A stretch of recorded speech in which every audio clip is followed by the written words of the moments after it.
Do that one dance, baby. That one dance. Assalamualaikum warahmatullahi wabarakatuh. Halo, apa kabar anak-anak semua? Pada pembelajaran kali ini kita akan belajar mata pelajaran biologi kelas 10 dengan bab yang pertama, yaitu ruang lingkup biologi dengan subbab objek biologi pada makhluk hidup bersama Bu Kiki.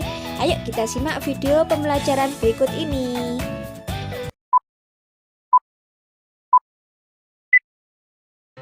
Materi kali ini adalah objek biologi pada makhluk hidup. Biologi adalah ilmu mengenai kehidupan.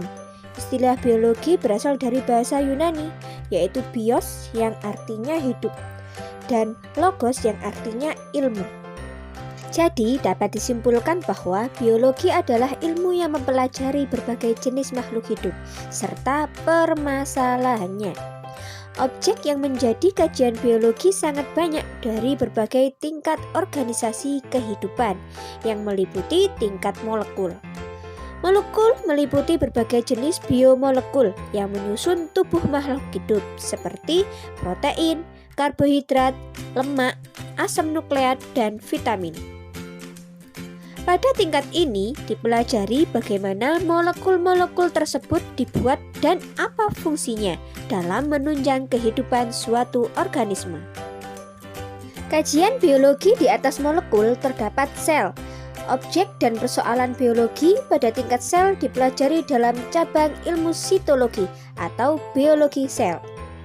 Berikutnya, sekumpulan sel yang memiliki bentuk dan fungsi yang sama membentuk sebuah jaringan.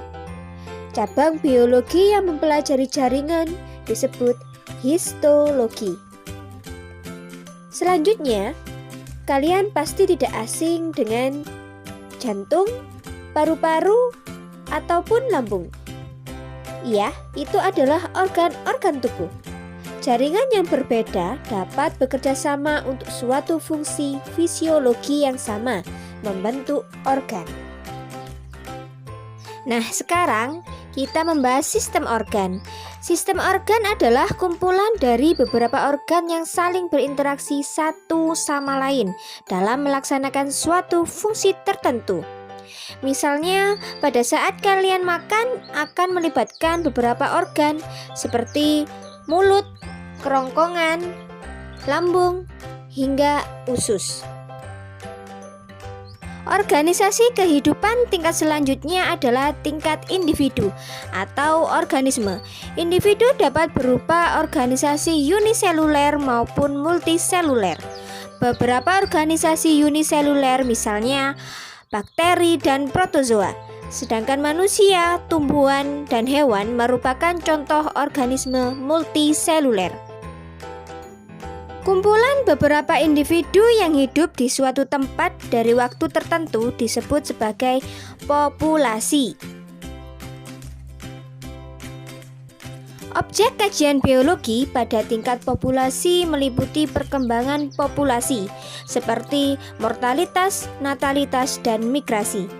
Jika pada suatu tempat terdapat beberapa individu sejenis disebut populasi, maka komunitas adalah kumpulan berbagai macam populasi yang saling berinteraksi dan mempengaruhi satu sama lain. Ekosistem adalah sistem ekologi yang terbentuk dari hubungan timbal balik antara makhluk hidup dengan lingkungannya. Nah, sekarang bioma. Bioma yaitu kumpulan ekosistem yang mencakup suatu wilayah yang luas dan memiliki flora dan fauna yang khas, misalnya gurun pasir. Nah, itu tadi penjelasan dari Bu Kiki. Untuk materi selanjutnya akan dibahas pada video berikutnya pada ruang belajar Asyifa. Terima kasih.